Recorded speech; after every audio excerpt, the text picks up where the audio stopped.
Boa noite, igreja, paz do Senhor. Amém. Acho que desligou aqui, né? O tema da... Ficou?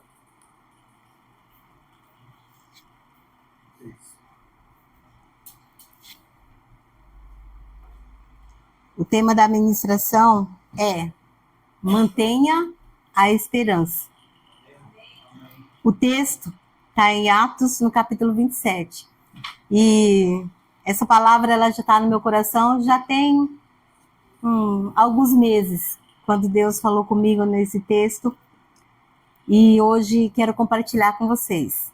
E enquanto eu estava vindo, eu estava pensando, é um texto longo, eu vou ler todo o texto, né? Se alguém quiser pode acompanhar ali, eu vou acompanhar aqui, porque senão meu pescocinho vai ficar... E eu estava pensando, né? Uma vez eu ouvi que se você vai ministrar e o texto for longo, pode ler, não se preocupa. Porque de repente a ministração não vai ser tão boa. Mas pelo menos você lê a palavra, né? Então eu vou ler. Esse texto fala sobre um dos naufrágios de Paulo. Diz assim: quando foi decidido que devíamos navegar para a Itália, entregaram Paulo e alguns outros presos a um centurião chamado Júlio, olha só, do batalhão imperial. Embarcando no navio de Adramítio, que estava de partida para costear a província da Ásia, fizemos-nos ao mar, indo conosco Aristarco, um macedônio de Tessalônica. No dia seguinte, chegamos a Sidom. Júlio, tratando Paulo com humanidade, permitiu que ele fosse ver os amigos e obter assistência. Partindo dali, navegamos ao abrigo da ilha de Chipre, porque os ventos eram contrários. E tendo atravessado o mar ao longo da Cilícia e Panfilha, chegamos a Mirra, na Lícia.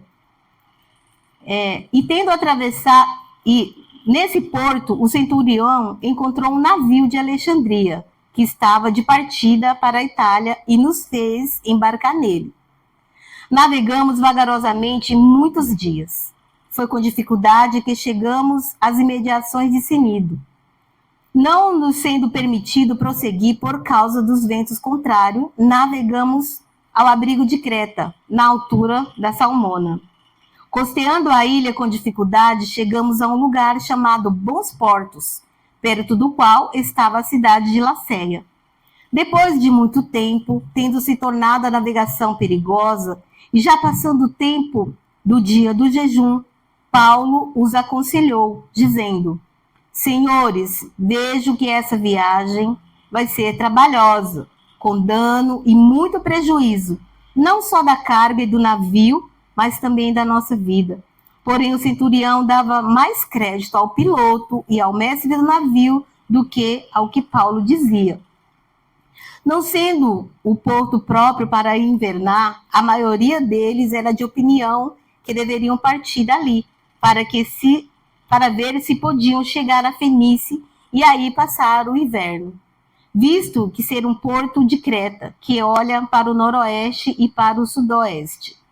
Soprando brandamente o vento sul, e pensando eles de ter alcançado o que desejava, levantaram âncora e foram costeando mais perto da ilha de Creta. Entretanto, não muito depois, desencadeou-se de um lado da ilha um tufão de vento chamado Euroaquilão. O navio foi arrastado com violência e, sem poder resistir ao vento, cessamos a manobra e nos fomos deixando levar. Passado o abrigo de uma ilhota chamada Cauda, com dificuldades conseguimos recolher o bote.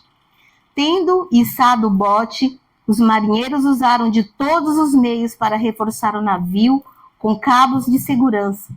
E, temendo que fossem encalhar nos bancos de areia de Sirte, desceram as velas e foram à deriva. Açoitados severamente pela tormenta, no dia seguinte, começaram a jogar a carga no mar.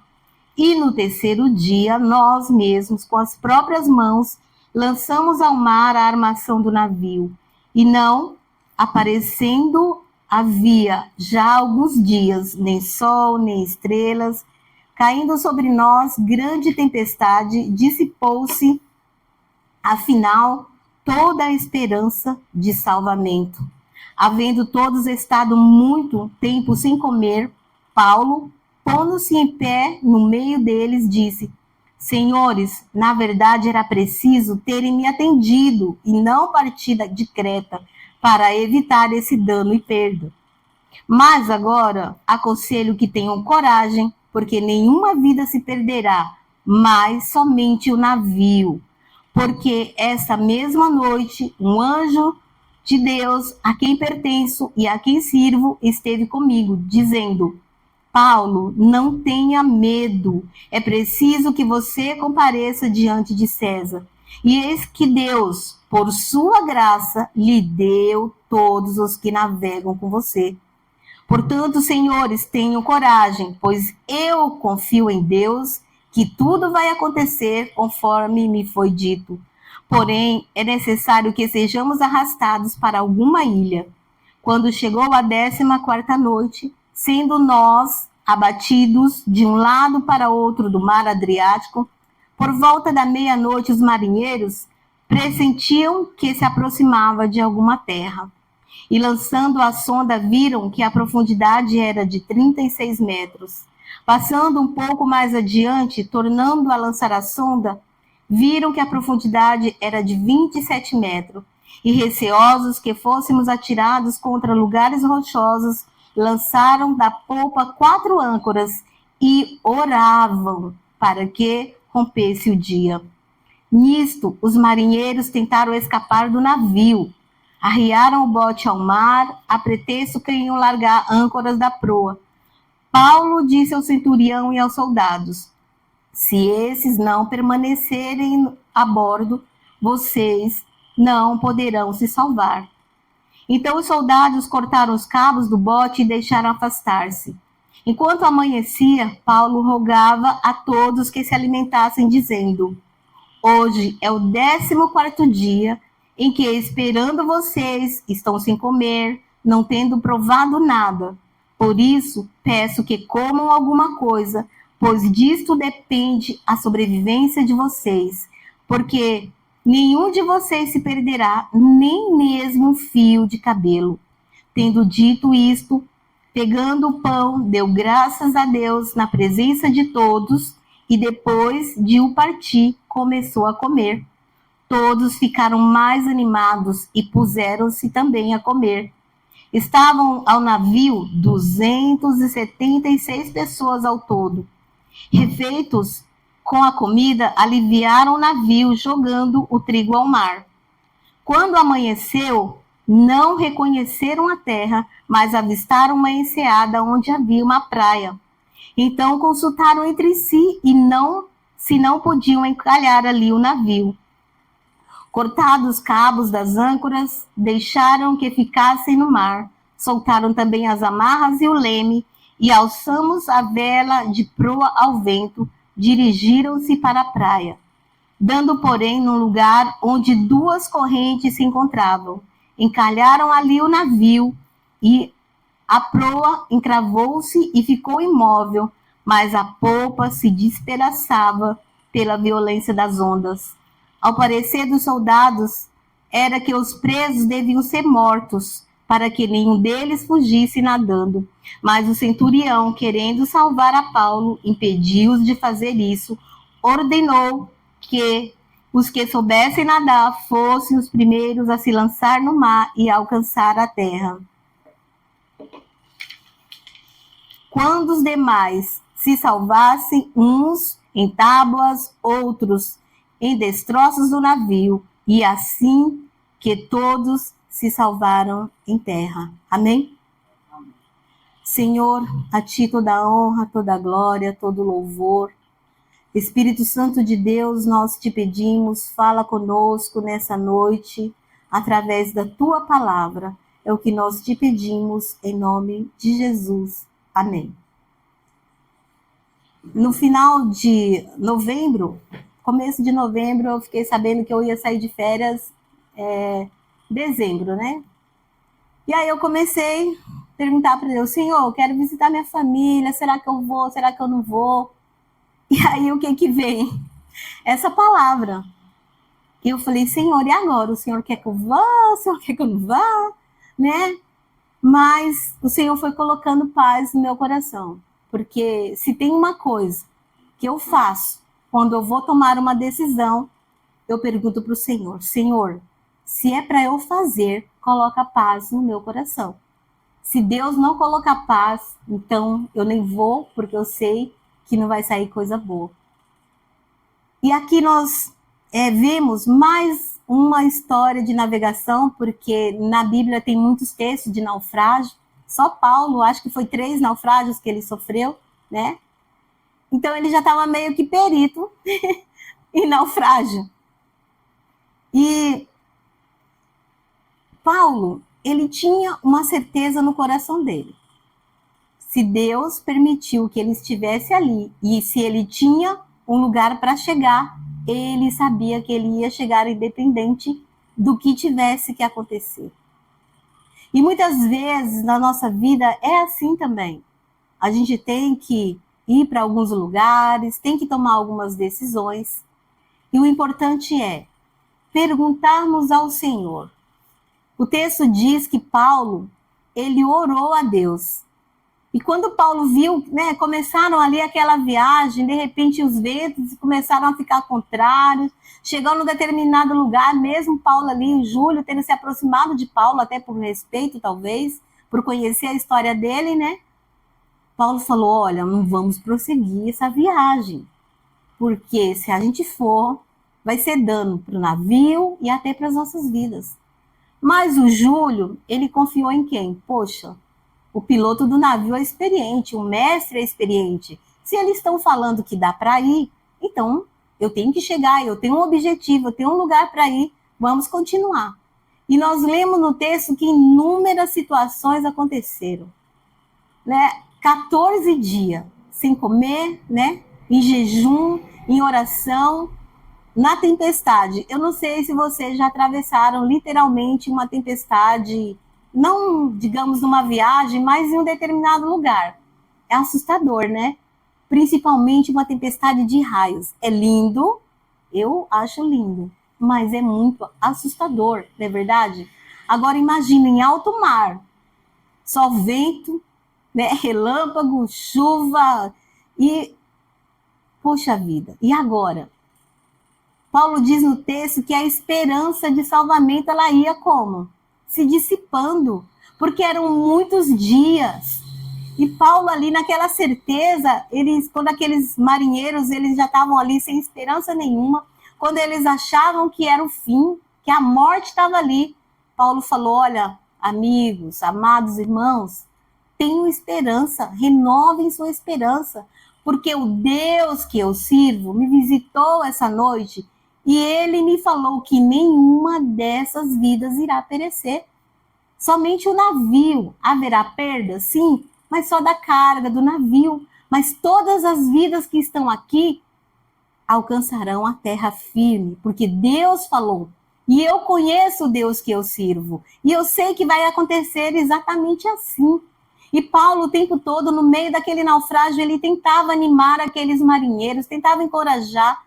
E quantas vezes nós nos encontramos com alguma pessoa que está passando ali por um momento difícil e às vezes falta até mesmo uma palavra, né?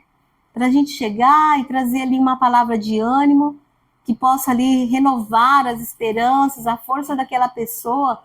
Nós até nos esquecemos daquilo que Deus já realizou na nossa vida. Então Paulo ali, ele falou, já sofri naufrágio, mas Deus falou que ninguém aqui vai perecer. Em um determinado momento de desespero, aqueles marinheiros ali, alguns, tentaram lançar o bote, tentando se salvar. E Paulo falou, olha, quem sair desse navio vai morrer, porque a salvação está em permanecer aqui. Porque Deus disse que nós vamos chegar a uma ilha, nós vamos chegar. E as situações foram acontecendo, imagina. O balanço do mar é um negócio, já sem ter tempestade, já é meio difícil. Agora, imagina numa tempestade. A gente lembra das cenas de filme de naufrágio que nós já assistimos, né? O barco vira de ponta cabeça, né? O negócio é realmente assustador. Mas Paulo, nesse texto, ele nos ensina algumas lições que nós precisamos aplicar na nossa vida, no nosso momento de tempestade. Pode ser que de repente aí no seu coração você planejou uma viagem. Eu fiquei apavorada de verdade quando eu recebi essa palavra do Senhor. Eu falei, Senhor, e agora? Então, meu destino era um dia, quase 2 dias. Quase, digamos, 42 horas de viagem. E eu ficava pensando, meu Deus, eu conheço esse caminho, já passei por ele tantas vezes, mas eu não sei quem é o motorista do ônibus, tem muitos passageiros. Só que a viagem foi tranquila. E eu ia levar meu filho, e ele falou para mim, mãe, você tem certeza que você quer prosseguir com essa viagem? Porque eu não estou sentindo muita vontade de ir, mas não, tenho medo de acidente. Eu falei para ele, filho, fica tranquilo, porque é uma viagem, Deus permitiu, então a gente vai. Só que desde o momento que nós entramos naquele ônibus, nós fomos de ônibus, queridos, caiu uma chuva, mas uma chuva que eu saí daqui de São Paulo, eu não lembro se era 4 horas da tarde, 4 horas, estava uma chuva, e eu fui com essa chuva forte até Brasília, foram 14 horas. 14 horas de muita chuva. E aí a gente estava na parte de cima do ônibus, eu comprei a cadeira bem na frente, ali onde eu podia ver aquele caminho. E à noite dormi, nem pensar. E os raios cortando e a chuva, eu falei, Jesus, será que vai se cumprir a palavra? Deu um temor assim, mas eu falei, mas Deus falou para Paulo que aquele navio ia se destroçar, mas ele ia chegar, porque Deus tinha um objetivo para ele. Então, pode ser que aconteça alguma coisa, mas eu sei que eu vou chegar no meu destino porque Deus permitiu. No meu coração eu estou em paz. Então, quando chegamos em Brasília, o céu foi limpando, a chuva foi passando, e aí eu comecei, mas foi uma viagem tranquila. Só que, peraí, agora vai ter a volta. Como que eu vou fazer para voltar? E aí eu comecei a pesquisar ônibus, pesquisar as passagens, um absurdo. E meu filho falando todos os dias, mãe, que dia que a gente vai voltar? Mãe, eu quero voltar, quero voltar. E aí eu procurando passagem nos aplicativos e eu achei um preço que estava dentro do meu orçamento, que eu não ia gastar tanto, mas numa empresa que eu não conhecia, porque a empresa que eu fui, a passagem estava R$ 1.400 para voltar e essa empresa estava R$ 670. Eu falei, Senhor, e agora? Aí eu vi o nome da aviação, Viação Arca. Eu falei, Deus, é nessa que eu vou.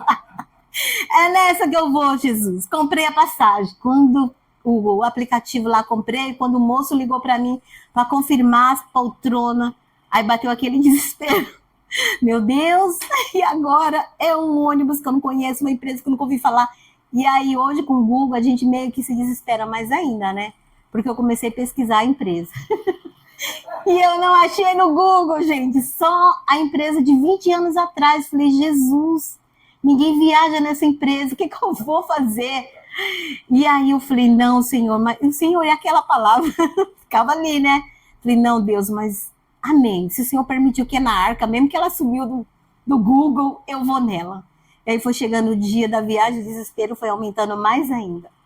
E aí chegamos no momento e o Alisson falava, mãe, o ônibus é igual aquele que a gente foi? Eu falei, olha, eu comprei no Semileito, agora se o ônibus é novo ou não, eu não sei. Mas quando o ônibus chegou, tinha um versículo. Eu tudo posso naquele que me fortalece. Eu falei, amém? E aí a gente veio naquela viagem e os motoristas, eram 3 motoristas. Eu olhei para os caras assim, eu falei, Jesus, nas mãos de quem essas vidas estão confiadas? Eram 3 rapazes assim que eu dava no mínimo de 15 a 17 anos para aqueles meninos. Mas eles já eram mais velhos, a aparência deles era aqui. E aí eu olhei, assim, tinha umas 7 famílias completas, cheias de criança. Eu falei, amém, glória a Deus. Deus não vai permitir que nenhuma dessas vidas se percam, Senhor, glória a Deus, um monte de criancinha. É só família. E aí a gente veio. E o ônibus, ele ia trocar de motorista numa cidade de Minas. Eu não lembro agora o nome da cidade. Só que chegou lá nessa cidade, cadê o motorista que ia trocar com aqueles lá? Porque aqueles moços que vieram, eles iam voltar. E não apareceu o motorista, eles esperaram por horas. Eu falei, amém, Senhor, que seja feita a tua vontade. Esses meninos dirigiram bem até aqui, super responsáveis, amigos aqui, tá sempre preocupado com os passageiros. Eu falei, amém. E aí nós viemos de Minas para cá, eram mais 14, 18 horas, não lembro direito. E aí quando, quando os passageiros começaram a descer, os primeiros foi em Brasília. Falava para ele assim, não vai pro terminal não, me deixa aqui nesse pontilhão. Eu falei, Jesus, o ônibus não vai nem no terminal, não vem nem na rodoviária. E aí, quando foi chegando em cada destino dos passageiros, ele parava no meio da rodovia. Eu falei, esses meninos são loucos. E aí, chegou em Campinas, eu falei, glória a Deus, poucos quilômetros para minha casa, aleluia. Aí os meninos vieram pela rodovia Bandeirantes, e eu viajava sempre pela Anhanguera, então Anhanguera eu conheço bem. Aí chegou num caminho aqui perto de Cajamar, eles entraram numa rua, saíram da rodovia e entraram numa rua. Falei, Jesus, para onde que eles vão? Mas era uma rua tão bonita, só tinha chácara, uma mais linda que a outra.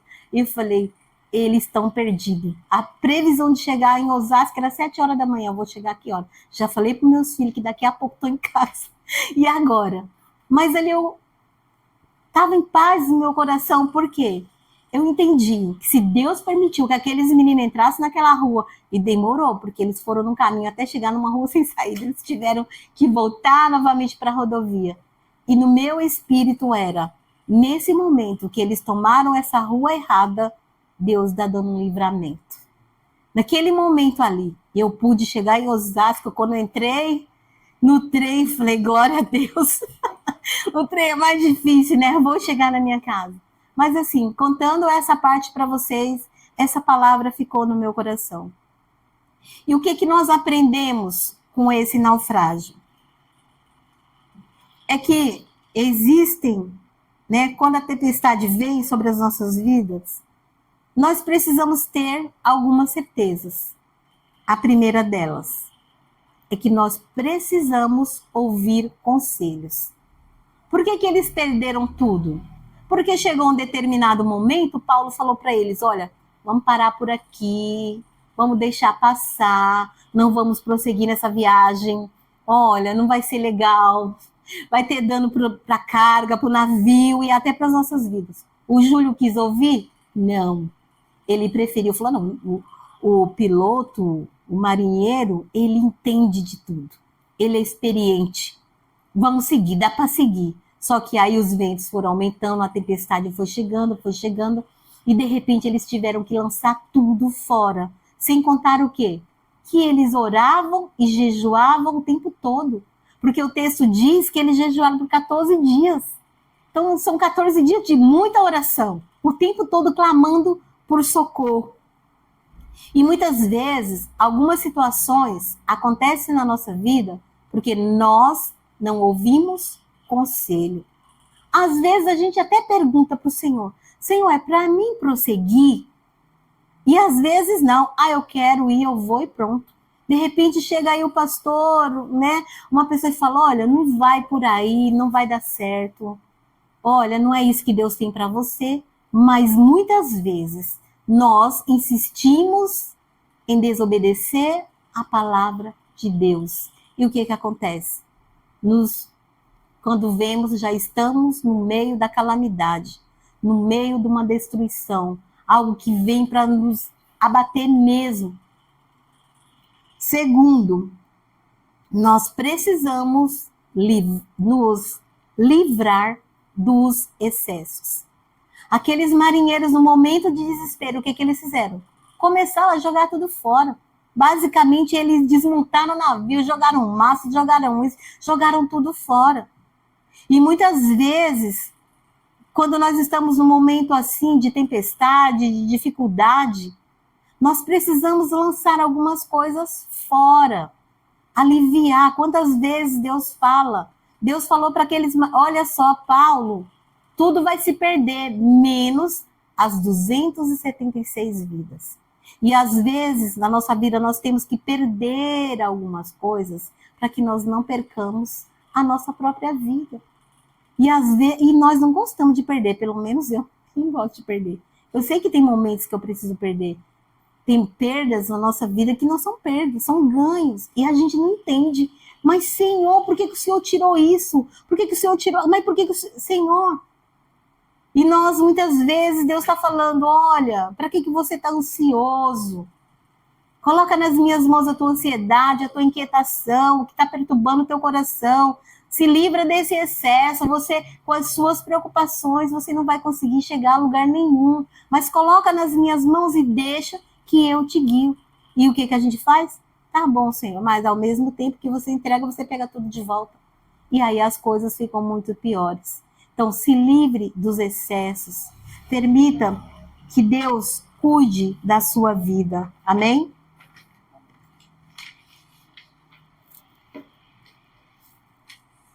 E em terceiro lugar, nós precisamos ter a certeza que mesmo em meio à tempestade, Deus está presente. Quantos textos nós lemos que fala que nos naufrágios, nas tempestades ali, né, Jesus estava em tantas tempestades com os discípulos, né? Deus, ele está presente no momento bom e Deus está presente no momento ruim. Muitas vezes Deus permite para o nosso amadurecimento, para que a gente entenda que Ele está conosco, Ele está à nossa frente. E aquilo que, de repente, te faz você se sentir sozinho, abandonado, né? Porque, para mim, eu acho que não tem coisa pior que o abandono. Mas os homens podem te abandonar, mas Deus, Ele nunca te abandona.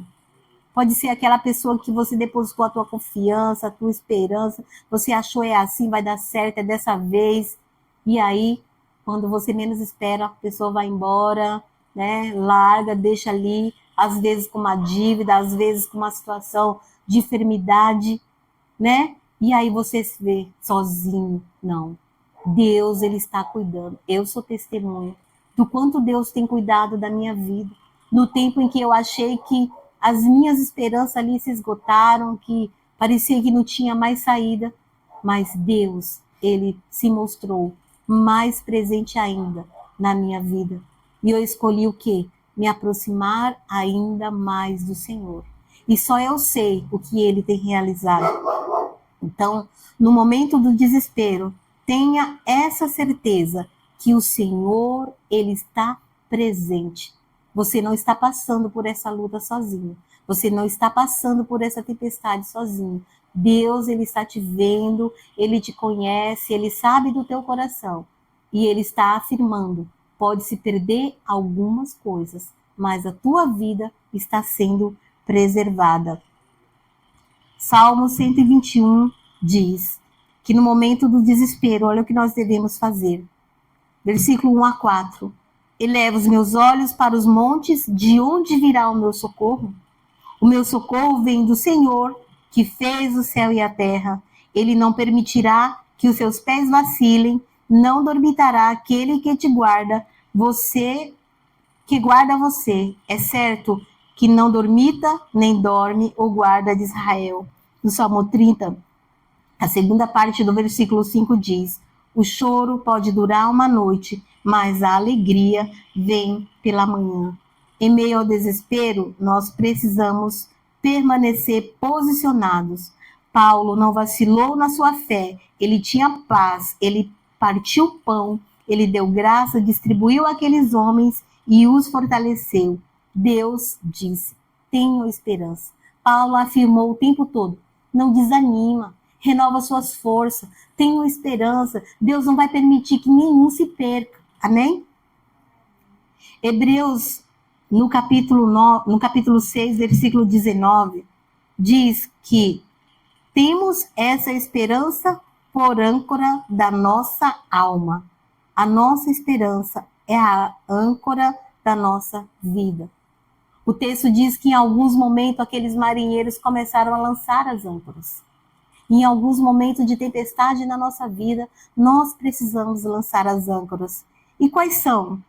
A âncora da fé, da oração, da busca de Deus, da leitura da palavra, do louvor, da adoração, do jejum.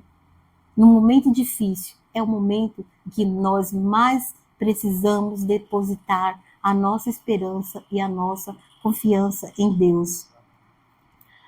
Tiago, no capítulo 5, versículo 13, diz: alguém de vocês está sofrendo? Faça uma oração. Alguém está alegre? Cante louvores. Busque ao Senhor. Clame pelo seu nome. Ele vai responder no meio do nosso desespero. Então, no momento difícil, use as suas âncoras. Amém? E no Salmo 107, no versículo 26 a 31, diz assim: subiram até os céus, desceram até os abismos, no meio dessas angústias, desfalece-lhes a alma. Andaram e cambalearam como bêbados, e de nada adiantou sua habilidade. Então, na sua angústia, clamaram ao Senhor, e ele os livrou de todas as suas tribulações. Fez cessar a tormenta, e as ondas se acalmaram. Então se alegraram com a calmaria, e assim os levou ao porto desejado. A que eles deem graças ao Senhor por sua bondade e por suas maravilhas para com os filhos dos homens. Amém? No momento de desespero, no momento que a gente acha que não vai dar mais, é o momento que nós devemos lembrar que o nosso Deus, Ele está conosco e que se alguma situação Ele permite que aconteça na nossa vida, é para que a nossa fé se renove, para que a nossa esperança se renove. Então, nessa noite, a palavra de Deus está dizendo, pode ser que a sua tempestade seja não do lado de fora, pode ser que a sua tempestade esteja aqui dentro do seu coração. Uma luta, uma angústia, uma dor, um luto que só você conhece. Você nem consegue externar esse sentimento, mas o Senhor, Ele está olhando, Ele está vendo e Ele está dizendo para você, confia, vai ter fim essa tempestade, essa dor vai passar, essa luta vai passar, esse momento difícil vai passar. Você tem o destino certo. Amém? O que importa é que Deus está preservando a sua vida. Amém? E, assim como Paulo, será que você pode encorajar outras pessoas que possam estar passando por um momento que não está sendo fácil? Será que você pode chegar para essa pessoa e falar, olha, não temas, porque o Deus a quem eu sirvo, o Deus que eu conheço, o Deus que eu tenho clamado, o Deus que eu tenho depositado a minha confiança e a minha esperança, está dizendo para você, você não vai perecer. Amém? Aleluia. Curva sua cabeça por um momento. Repita comigo, declara assim, Senhor, eu creio no meu coração que se algo tem sido uma tempestade na minha vida, eu quero apresentar a Ti, Senhor, e toda dor, aflição, enfermidade, toda luta que já dura um determinado tempo, todo esse naufrágio na minha vida, eu digo, há esperança, porque a Tua palavra me garante que a árvore, ainda que esteja cortada, os seus ramos brotarão. Eu declaro que a minha esperança não morrerá. A minha esperança está afirmada no meu Deus. E Ele está aqui comigo, presente no meu coração. Amém? Nessa viagem, que foi uma viagem trágica, perdeu-se tudo, mas não se perdeu a vida. O Senhor está falando para você é que essa luta é para que você não perca a sua vida, mas que você renove a sua esperança. Amém? Glória a Deus, essa é a palavra.